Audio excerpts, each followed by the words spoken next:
Hello everyone! Your favorite gardening guru is back with another video. Now there's something almost magical about picking the right tree for your yard. You're not just adding a plant, you're adding a friend that will stick around for decades.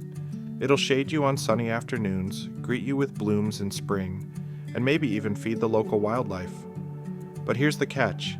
Pick the wrong tree, and you might be wrestling with roots in your driveway, leaves clogging your gutters, or worse, a tree that grows into Godzilla's leafy cousin. That's why today we're talking about the top 10 medium-sized trees for residential yards in the United States. These are trees that, when mature, will typically stand between 20 and 40 feet tall. Big enough to make a statement, but not so big that they'll make you feel like you live in a national forest. We'll cover the zones they thrive in, the pros and cons of each, and even give you a few alternative options in case you want something slightly different. And stick around until the end, because I've got a bonus tip that could save you from a very expensive mistake.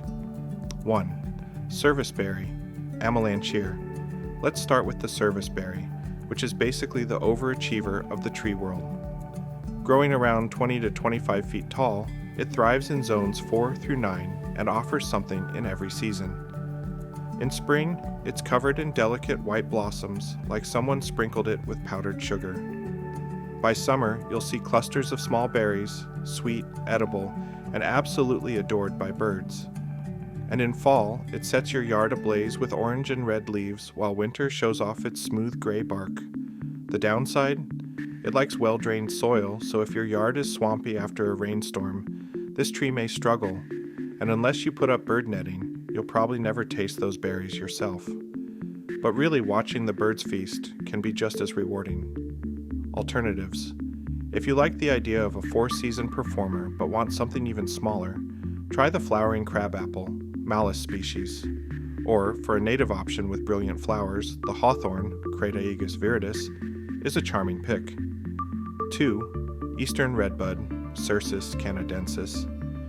Next up, the eastern redbud, one of the first trees to put on a show in spring. Growing 20 to 30 feet tall in zones 4 through 9, it bursts into clouds of pinkish-purple flowers before its heart-shaped leaves emerge. It's basically nature's way of saying, hang in there, winter's over. On the flip side, redbuds can be a little short-lived, with a typical lifespan of 20 to 30 years.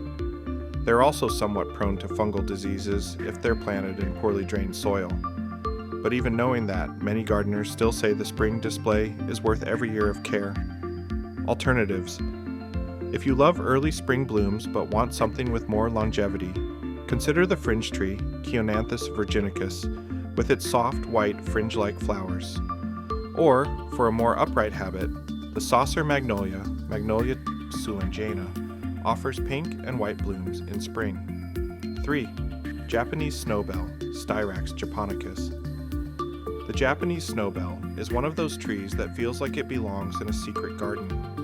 Growing 20 to 30 feet tall in zones 5 to 8, it produces dangling bell-shaped white flowers in late spring. These flowers are often hidden under the branches, which means the best way to enjoy them is to stand beneath the tree and look up.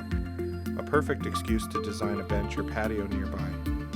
It prefers well-drained, slightly acidic soil and can be fussy during droughts. So, if you're the water it once and hope for the best type, you might want to choose something more forgiving. Alternatives. The Carolina silverbell, Halesia carolina, has a similar look but offers more blooms and a bit more cold tolerance. Or, for a different floral shape, the Chinese fringe tree, Cheonanthus retusus, is a lovely option. 4. Crepe myrtle, Lagerstroemia indica. If summer is your favorite season, you'll love the crepe myrtle. It thrives in zones 7 to 9, grows 15 to 30 feet tall, and produces clusters of flowers in red, pink, purple, or white that can last for weeks. This tree is practically shouting, "Look at me," in the middle of July when everything else is wilting. It's heat and drought tolerant, but in humid climates, it can get powdery mildew. And please, don't commit crepe murder by cutting it back into a sad-looking stump every winter. A little light pruning is fine, topping it is not. Alternatives. For a similar summer bloom but a bit more cold tolerance, try Vitex, Vitex agnus castus, also known as chaste tree. Or, for a more shrubby form, The Rose of Sharon, Hibiscus syriacus, is another summer bloomer worth considering. 5th, Kousa Dogwood, Cornus kousa. The Kousa Dogwood is a refined, four-season performer. Growing 20 to 30 feet tall in zones 5 to 8, it blooms later than native dogwoods, which means late frosts are less of a problem. It has beautiful white bracts in spring, red berries in fall, and bark that exfoliates into patches of cream and gray in winter. The main drawback is that it's slow to establish and doesn't offer as much ecological value as native dogwoods. Still, it's a great pick for gardeners who want reliable beauty without constant maintenance. Alternatives: the flowering dogwood, Cornus florida, is our native favorite for wildlife value, while the pagoda dogwood, Cornus alternifolia, offers a unique layered branch structure. 6. American hornbeam, Carpinus caroliniana. The American hornbeam, also called musclewood, is the quiet strength of the tree world. Growing around 30 feet tall in zones 3 to 9, it tolerates shade, heavy soils, and even occasional flooding. Its smooth, sinewy bark looks like flexed muscles, hence the nickname. It's slow growing, and its beauty is more subtle than flashy. But that's part of its charm. It's the kind of tree you grow to appreciate over time.